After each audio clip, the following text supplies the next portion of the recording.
یعنی من به شخص واقعا خسته شدم از مود این آدمایی که میان زیر ویدیو برای من مینویسن اینو چیه راجبش حرف میزنی؟ اینا رو نه کسی دیده، نه کسی شنیده، نه اثبات شده. از کجا اینا رو داری میگی؟ چرا اصلا داری اینا رو میگی؟ اگه دوست نداری ویدیو رو ببینی خیلی راحت بزن بره. یه دو تا چارتای خیلی معمولیه.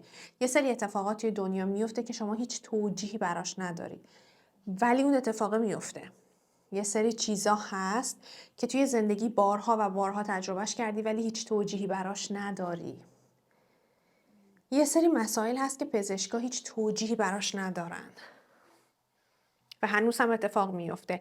یا متوجهش بشو و اجازه بده که ذهنت توی یک سری ابعاد مختلفی حرکت بکنه، یا اینکه خیلی راحت این ویدیو رو اسکیپ بکن و رد شو و برو و اصلا لازم نیست که تا انتها نگاهش بکنی.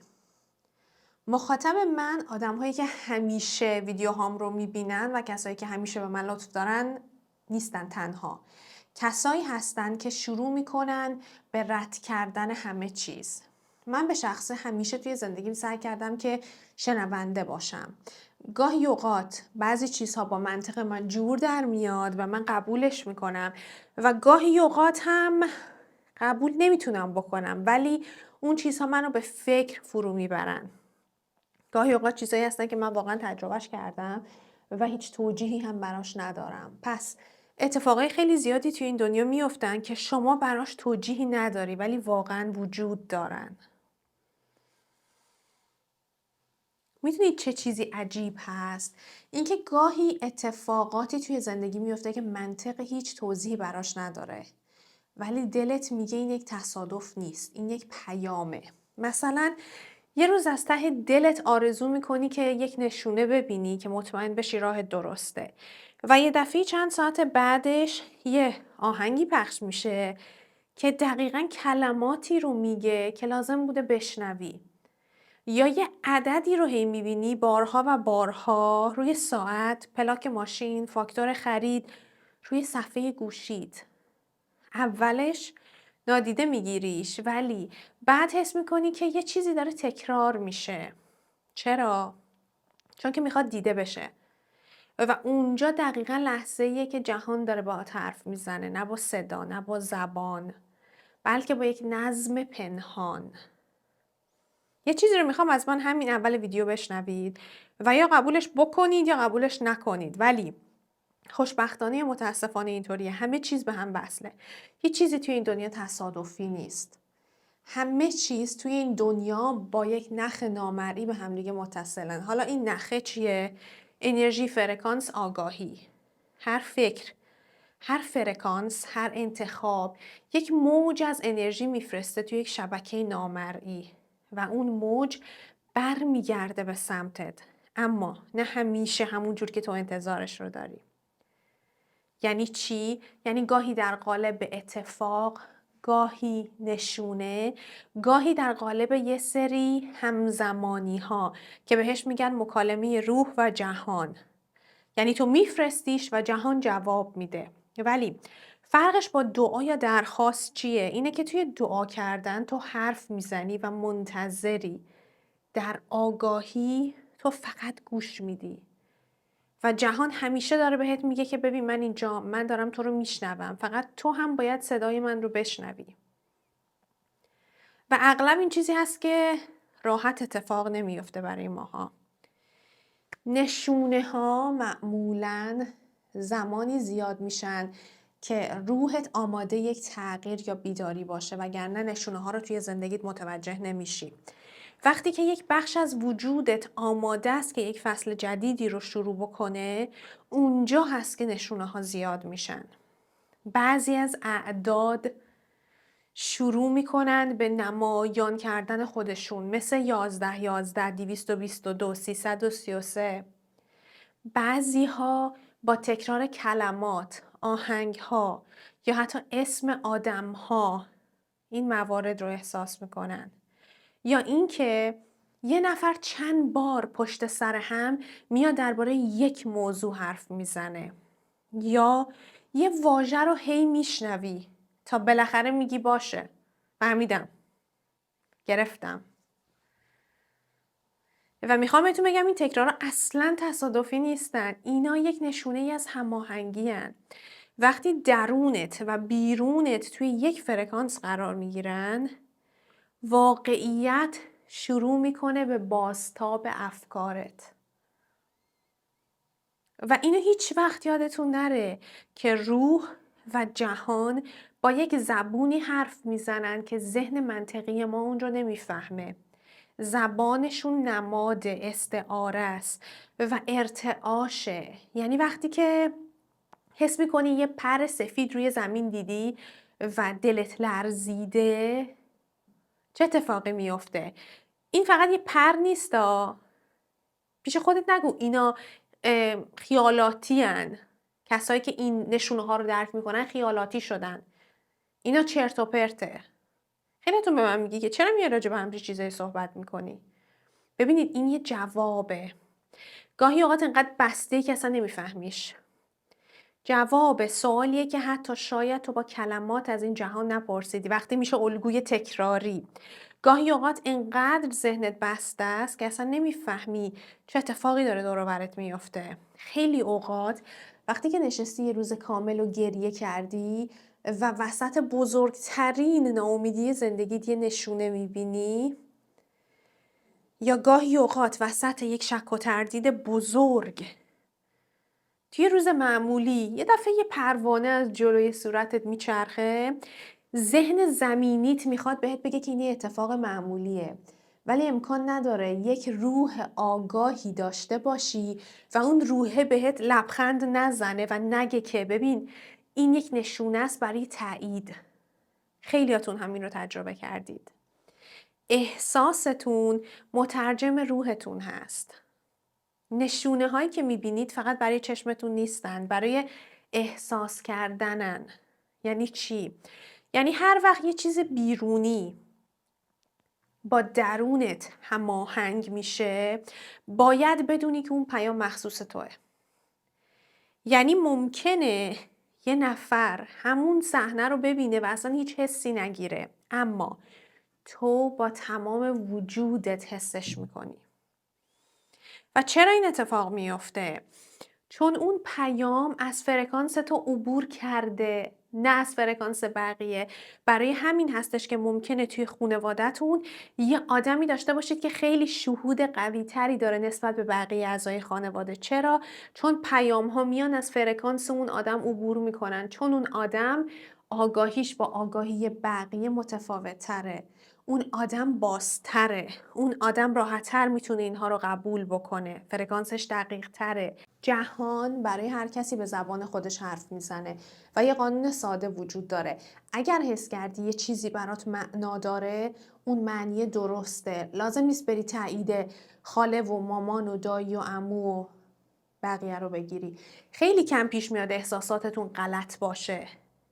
چیزی که بهش تو زبان انگلیسی میگن اینتویشن خیلی کم پیش میاد که غلط باشه. اگر راجع به کسی، چیزی، موقعیتی، شرایطی یک چیزی رو حس کردی، لازم نیست تایید کسی رو بگیری. ببینید به خودتون مهلت بدین که یا شرایط پیش بیاد، تیک سبز بزنی کنارش و بگی که آره واقعا همونطوری بوده، یا ردش بکنید. ولی اصلا دنبال تاییدیه گرفتن از بقیه نباشید. چون چیزی که تو حس میکنی رو بقیه حس نمیکنن. چون روح تو دقیق تر از هر کسی بلده که چی داره میگه و چه اتفاقی افتاده. بیایم به بحث عددها برسیم. توی ویدیو قبلی من راجع به قراردادهای ارواح صحبت کردم که قبل از اینکه به زمین بیان چه اتفاقی میفته. خیلی ها راجع به عددها از من پرسیدن. عددها یکی از واضح ترین چیزهایی هستن که من بهشون میگم زبان این جهان. هر عدد یک پیام خاصی داره. حالا خیلی ها میگن اینا خرافاته، هر چیزی هست، از اون آدم ها بگذریم. اصلا نمیخوام راجع به اون بعد و اون افراد صحبت بکنم، ولی بیایم یک چیز مهم رو رمزگشایی بکنیم. اگر بدونید که علم نشون داده که ماده و انرژی به الگوهای ریاضی واکنش نشون میدن، اون موقع متوجه میشید که عددها فقط نشونه های ریاضی نیستن، فقط چیزهایی نیستن که ما باهاشون یه سری مشکلاتی رو توی روزمرمون حل میکنیم. نشونه هایی میتونن باشن اگر به صورت الگوهای تکراری برای ما در میان. اینها نشونه هماهنگی میتونن باشن. چیزی که بارها بهتون گفتم 111 یا 11 یعنی همراستا شدی با مسیر روحیت. یعنی ذهن و جهان در یک فرکانس قرار گرفتن. 222 یعنی صبر کن و اعتماد کن. یعنی زمانبندی جهان داره تنظیم میشه.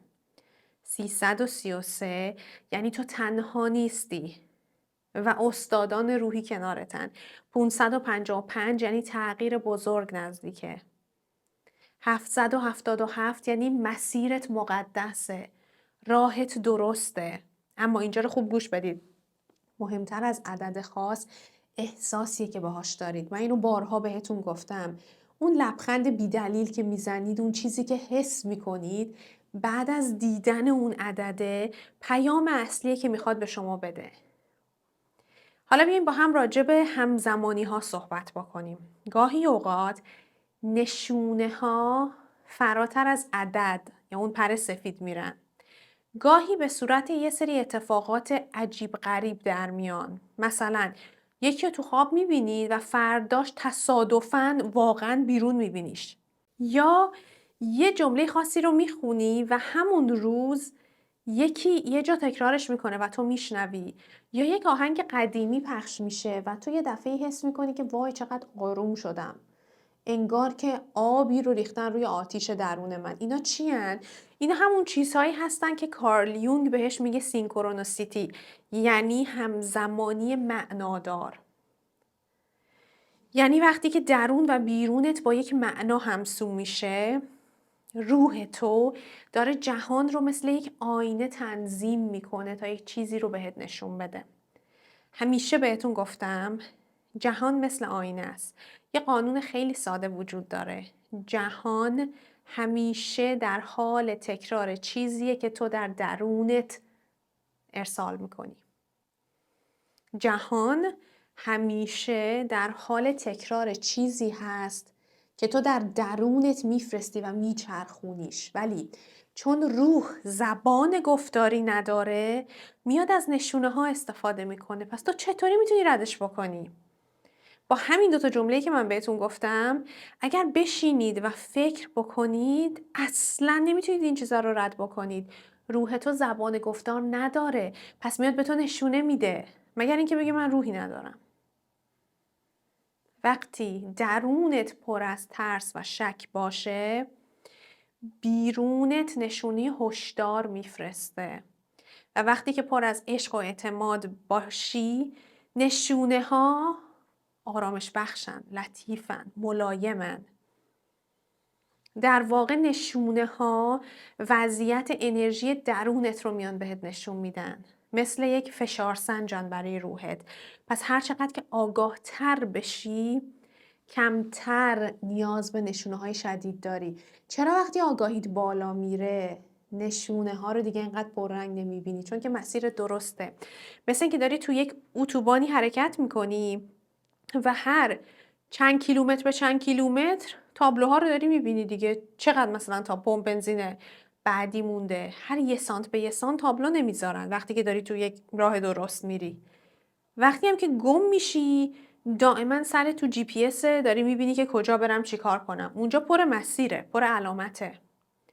پس هر چقدر که آگاه تر بشی کمتر نیاز به نشونه های شدید داری. چرا؟ چون قبل از اینکه جهان بلند بگه حواست باشه سرت داد بزنه خودت زمزمش رو میشنوی و راهت رو درست میکنی.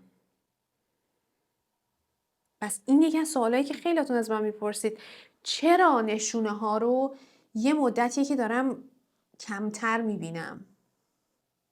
چرا یه مدتی کم رنگ شدن؟ باید به خودت برگردی ببینی کجای کاری. مشکل اکثر ماها این نیست که نشونه نیست. مشکل اینه که ماها گوش نمیدیم. یعنی نشونه ها پرن اطراف ما. شاید دارید این ویدیو رو میبینید و پیش خودتون میگید که من که اصلا نشونه نمیگیرم، من که اصلا چیزی رو متوجه نمیشم. تو بهش توجه نمی کنی. تو اصلا بهش گوش نمیدی برای اینه که دریافتش نمی کنی. چون که ذهن انقدر پر سر و صداست، پر برنامه است، پر قضاوته، پر از عجله است و صدای ظریف جهان رو توش گم میکنی. پس برای اینکه نشونه ها رو بگیری باید آروم باشی، توی سکوت باشی، یه کمکی به خودت تایم بدی که تنها باشی. چون که وقتی ذهن ساکت میشه اتفاقات کوچیک شروع میکنن به افتادن، به شکل گرفتن و باهات حرف میزنن و خودشون رو بهت نشون میدن. باد از کنار صورتت رد میشه، یه دفعه احساس خوب میکنی. یه کلمه توی ذهنت میاد، حالت خوب میشه. اینی که میگن یه چیزی به ذهنتون میرسه و احساس خوبی میکنید، به این معنی نیستش که به مرز دیوانه شدن رسیدینا، خوشی زده زیر دلتون. این یعنی بالاخره میفهمید که این همه هیاهویی که این دنیا داره توهمی بیش نیست و من باید یاد بگیرم که به چیزهای کوچیک واکنش مثبت نشون بدم. برای اولین بار توی زندگیم چیزهای کوچیک رو ببینم. با یکی داشتم چند وقت پیش حرف میزدم، توی آیسلند زندگی میکنه و یکی از سردترین شهراش. گفت که یه چیز خیلی جالب بهت بگم، من برای اولین بار توی این چندین سالی که اینجام از دیدن برف خوشحال شدم. گفت اولین بار بود که من برف رو دیدم و خوشحال شدم. اصلا تا حالا واکنشی بهش نداشتم. منظورم همینه. یعنی که تو بالاخره یه جایی از زندگیت میفهمی کل این توهمی که ما داریم باش دست و پنجه نرم میکنیم میرسه به یک نقطه‌ای که میفهمی چیزای کوچیکن که به عنوان نشونه سر راه من میان و تا من از وجود اینا خوشحال نشم هیچ اتفاق بزرگتری توی زندگی من نمیفته. این مرحله اولی که من باید پاسش بکنم. و اینا مکالمه های دائمی بین روح و جهانه. باید آروم بشی تا بتونی صداش رو بشنوی. حالا بیایم به سراغ روابط روحی. وقتی که قراره یکی از روح‌های همپیمانت وارد زندگیت بشه، نشونه ها شدت میگیرن. جهان شروع میکنه به اعلام حضور. اسمش رو میبینی، عددها تکرار میشن، خوابش رو میبینی و یک حس عجیبی داری که یه چیزی داره نزدیک میشه.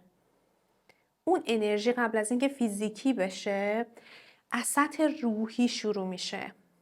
روح‌ها قبل از دیدار زمینی در سطح انرژی با هم تماس میگیرن. برای همینه که قبل از آشنایی واقعی یک حس آشنایی داری، یک کشش درونی داری. وقتی که بالاخره همدیگر رو میبینن، بدن فیزیکی فقط داره چیزی رو ترجمه میکنه که مدتها قبل در سطح انرژی اتفاق افتاده بوده و تشخیصش میده. حالا یک نکته خیلی مهم، گاهی نشونه ها خاموش میشن. چرا؟ چه اتفاقی میفته؟ یه روزی میرسه که نشونه ها کمتر میشن و اون موقع است که خیلی ها میترسن. میگن که من چرا دیگه 11 رو نمیبینم؟ چرا دیگه نشونه ای نمیبینم؟ میخوام بهتون بگم توی اکثر موارد این نشونه رشده. وقتی که جهان ساکت میشه یعنی دیگه لازم نیست که در اون اندازه بهت راهو نشون بده، چون خودت داری توی مسیر درست حرکت میکنی. مثل کی هست؟ مثل زمانی که بچه یاد گرفته راه بره. دیگه لازم نیست تو دائم دستش رو بگیری، هدایتش بکنی. سکوت جهان همیشه علامت قطع ارتباط نیست. گاهی اوقات یعنی که من بهت اعتماد دارم. خودت داری راه درست رو میری. خودت بلدی ادامه بدی. حالا میخوام یه تمرینی بهتون یاد بدم. یه کاری انجام بدید، بهش میگن گفتگو با جهان. شبها قبل از اینکه بخوابید یک نیت رو با خودتون مرور بکنید یا حتی بنویسیدش و بگید امشب آمادم که پیامت رو دریافت بکنم. لطفاً یک نشونه برام بفرست که واضح و قابل درک باشه برام. و ازتون میخوام صبح بعد از اینکه بیدار میشید همه چیز رو بنویسید. رنگ آسمون، حرف، عدد، هر چیزی که میشنوید. چند روز این کار رو انجام بدید، برگردید نوشته هاتون رو بخونید. اکثرتون متوجه میشید که بینشون یک الگویی پیدا میشه. یک چیزی بین این نشانه ها پیدا میشه. این خیلی ترسناکه. من خودم اولین باری که این کارو کردم چندین سال پیش وحشت کردم از چیزی که اتفاق افتاد. چون یک الگویی رو به من داد که واقعا معنادار بود. کاملا هم چیزهایی که میبینید بعد از این جمله که تکرار میکنید به همدیگه مرتبط میشن.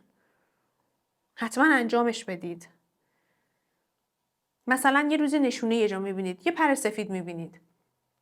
فرداش دفعه کلمه باور رو یه جا میبینید. بعد مثلا چند جا میری اعداد پشت سر هم رو میبینی، اعداد آینه‌ای رو میبینی. این یه پیام داره. تو اگه ننویسی متوجهش نمیشی. خیلیاتونم میین از من میپرسید که من فلان چیز رو میبینم، این یعنی چی؟ من فلان عدد رو دیدم، این یعنی چی؟ هیچ کسی نمیتونه نشونه ها رو براتون تعبیر بکنه جز خودتون.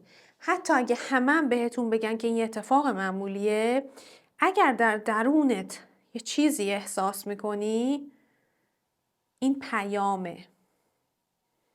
یه چیزی اینجا بهتون بگم. تو خانواده که من توش بزرگ شدم، آدم‌هایی که دور و برم بودن الان خیلی کم رنگ تر شدن. خیلیاتون می‌نویسید که شما متفاوتی، به احتمال زیاد خانواده‌ای که ازش اومدی متفاوته. اصلا این فکر رو نکنید.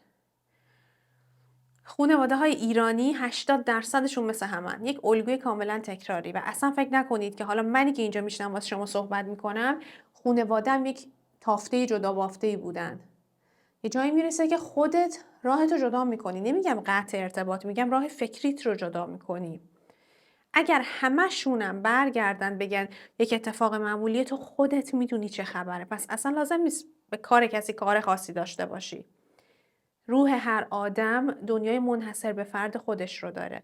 جهان برای هر کسی یک زبان مخصوص میسازه که باهاش ارتباط برقرار بکنه. برای یکی یه پر سفید میفرسته، برای یکی یه عدد میفرسته، برای یکی یک جمله تکرار شونده چند باره و برای یکی هیچی. به نشونه ها گوش بدید. جهان همیشه داره باهاتون حرف میزنه. اصلا تنها نیستید. فقط باید لحنش رو بلد باشید که بفهمید داره بهتون چی میگه. شما فقط بیننده نشونه های این دنیا نیستین. خودتون پیام رسان نوری جهان هستید. امیدوارم درسی که بعد از این ویدیو بگیرید رو گرفته باشید و امیدوارم چند بار حتی بهش گوش بدید، برای اینکه فکر می‌کنم چیزای خوبی توی این ویدیو گفته شد و لازمه ویدیوهای بعدیه. موضوع ویدیو بعدی چی هست؟ میخوام برگردم راجع به قراردادهای روحی با هم دیگه صحبت بکنیم. کسایی که عاشق ما میشن، ما عاشقشون میشیم، کسایی که به ما درس میدن و کسایی که آینه روحمون میشن. چرا بعضی از آدم‌ها میان ما رو ناراحت میکنن، حالمون رو خراب میکنن و بعد میرن. بعضیا میان فقط یه بار چشم تو چشم میشی باهاش و فکر میکنی که وای من نجات دهندم رو پیدا کردم. چه اتفاقی افتاده اینجا؟ چی میشه که این حس رو میگیری؟ چی میشه که این آدم‌ها رو میبینی؟ پس توی ویدیو بعدی میبینمت.